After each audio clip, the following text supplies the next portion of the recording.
Le football est à la fête sur Canal+ avec le tournoi de Paris.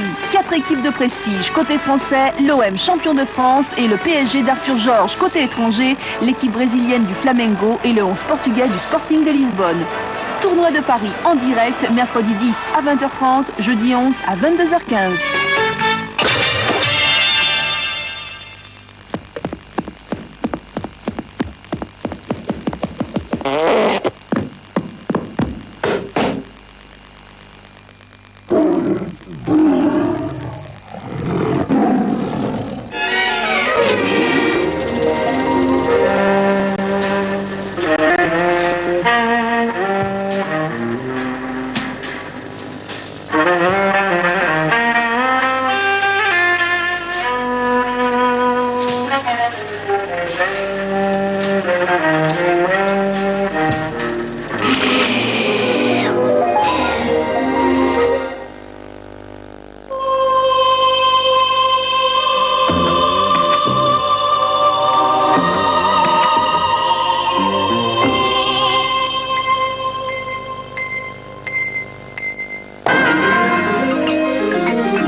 Bonjour, 2 passants dont un chauffeur de taxi ont été légèrement blessés dans un attentat cette nuit rue de Châteaudun dans le 9e arrondissement de Paris. Un bâtiment de l'éducation nationale était visé, des dégâts assez importants. L'ex-FLNC aurait revendiqué l'attentat. Le dernier ultimatum du pouvoir fédéral à la Slovénie a expiré il y a une demi-heure en Yougoslavie, actuellement en réunion de la Troïka européenne avec les dirigeants yougoslaves pour tenter de résoudre la crise. Frédéric Lacroix.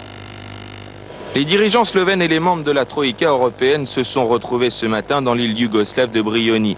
Les discussions ont déjà commencé, rien n'a filtré pour le moment, mais la Troïka va très certainement tenter de trouver une issue à la crise yougoslave en proposant de nouvelles solutions. Les ministres des Affaires étrangères du Luxembourg, des Pays-Bas et du Portugal s'entretiendront également avec les dirigeants serbes et croates avant de rencontrer les membres de la présidence fédérale, dont le président yougoslave Stipe Mesić.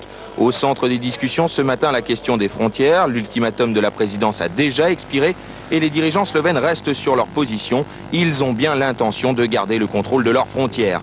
Un peu partout dans la République, de nouveaux barrages sont dressés et des Slovènes ont réussi à s'emparer d'importants stocks d'armes appartenant à l'armée yougoslave. Les habitants craignent toujours une nouvelle offensive de l'armée. Pourtant, le ministre de la Défense yougoslave a indiqué que l'armée ne bougera pas de ses casernes. Seule la voie politique pourra régler le problème. Tout le monde attend donc maintenant le résultat de la réunion de Brioni.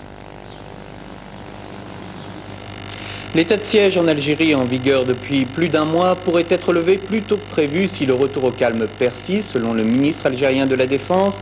Et puis en Afrique du Sud, Nelson Mandela a proposé une levée par étapes des sanctions contre le régime de Pretoria. Le retour dans sa famille d'Anissa Ayala aux États-Unis, cette jeune fille de 19 ans atteinte de leucémie a reçu une greffe de moelle osseuse de sa petite sœur de 14 mois. Les parents ont conçu cet enfant spécialement pour l'opération, une décision qui avait été critiquée par de nombreux médecins. Un joueur de tennis victime de sa passion dans les Vosges, il a joué pendant plus de 2 heures en plein soleil par une température de 30 degrés. Il est mort d'un malaise cardiaque.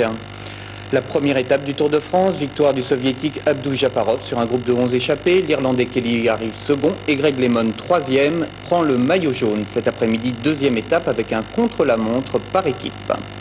Une cité de Douai dans le Nord a été entièrement inondée à la suite de pluies torrentielles qui ont fait déborder les canalisations. Plus d'1 mètre d'eau dans les rues.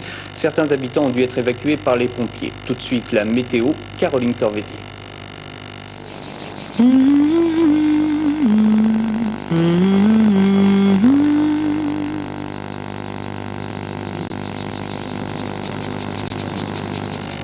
Cet après-midi, le soleil joue l'alternance avec les orages sur le nord-est et la Bretagne. Ailleurs, il brillera sans nuages, ce qui nous donne pour cet après-midi de la région nord aux Alpes, Bourgogne et Rhône-Alpes compris un temps variable avec des averses et orages locaux, une zone nuageuse et pluvieuse sur la Bretagne, toujours du soleil pour le pourtour méditerranéen et de très belles éclaircies sur le reste du pays. Un vent de sud-est soufflera sur l'Atlantique et la Manche avec des pointes de 70 km/h. Côté température, elles varieront de 18 degrés à Cherbourg à 31 degrés à Marseille, avec 27 à Paris et 30 à Lyon.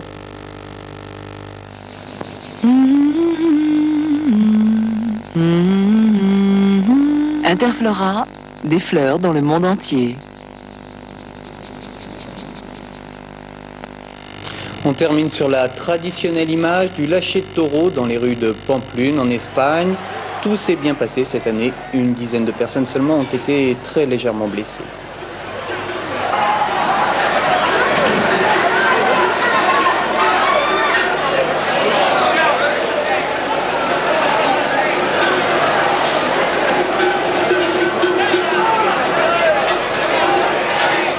On retrouve le Jerry Lewis Show. Passez une excellente après-midi. C'est dimanche et ça fait drôlement du bien de le savoir.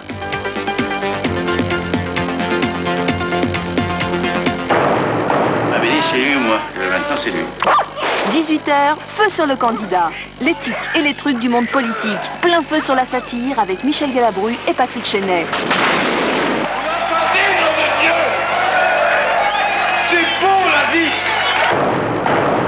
C'est rien d'elle. Elle pourrait être mêlée à une affaire plus sérieuse. 20h30, une femme en péril. Il s'agit là de Kelly McGillis. Et pour tout vous dire, aux États-Unis, dans les années 50, les sorcières étaient plutôt mal aimées. Je sais ce qui vous fait peur. Ne craignez rien, ce ne sont que des techniciens.